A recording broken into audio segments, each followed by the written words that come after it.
3 மணி நேரம் என்ன அடிச்சு கிழிச்சிங்க. எறும்பு கடிச்சது போல இருந்துச்சு. சட்டையெல்லாம் கிழிஞ்சு போயிடுச்சு. நைட்டு ஃபுல்லா அடிப்பீங்க. போய் குவார்ட்டரும் பிரியாணியும் வாங்கிட்டு வாங்க. உடம்புல தெம்பு வேணும். இல்லைன்னா ஜட்ஜு முன்னாடி கொலை கேஸ்ல போய் நின்றுடுவீங்க. ஆமா,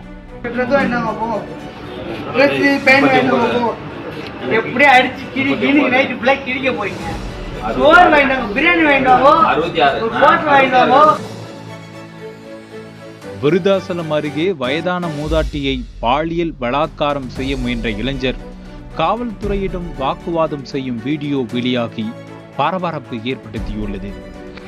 கடலூர் மாவட்டம் விருதாசலம் அடுத்த கருவேப்பிலங்குறிச்சி அருகே உள்ள ஆலந்துறைப்பட்டு கிராமத்தைச் சேர்ந்த கொளஞ்சி என்பவரின் மனைவி 57 வயதான பாவாயி.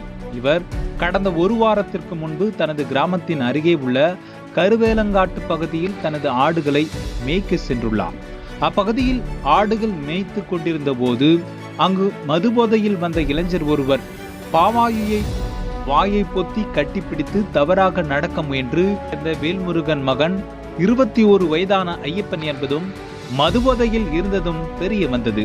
தொடர்ந்து பாவாயி கொடுத்த புகாரின் பேரில் வழக்கு பதிவு செய்து கைது செய்து சிறையில் அடைத்தனர். இவர் மீது ஏற்கனவே போக்சோ வழக்கு இருப்பது குறிப்பிடத்தக்கது. இந்நிலையில் ஐயப்பனை கைது செய்யும் போது காவல்துறையினரிடம் வாக்குவாதத்தில் ஈடுபட்ட வீடியோ தற்போது சமூக வலைதளத்தில் வெளியாகி பரபரப்பை ஏற்படுத்தியுள்ளது. வெளியான வீடியோவில் மூதாட்டியை பாலியல் பலாத்காரம் செய்ய முயற்சித்த ஐயப்பனை காவல் நிலையம் வெளியே நின்று கொண்டு காவல்துறையிடம் வாக்குவாதத்தில் ஈடுபட்டார். வாக்குவாதத்தின் போது 3 மணி நேரம் என்ன அடிச்சு கிழிச்சிங்க. எறும்பு கடிச்சது போல இருந்துச்சு. போதை தெளிஞ்சதாலே நானே எழுந்து வந்து விட்டேன். என் சட்டையெல்லாம் கிழிஞ்சு போச்சு. நைட்டு ஃபுல்லா அடிப்பீங்க. உடம்புல தெம்பு வேணும்.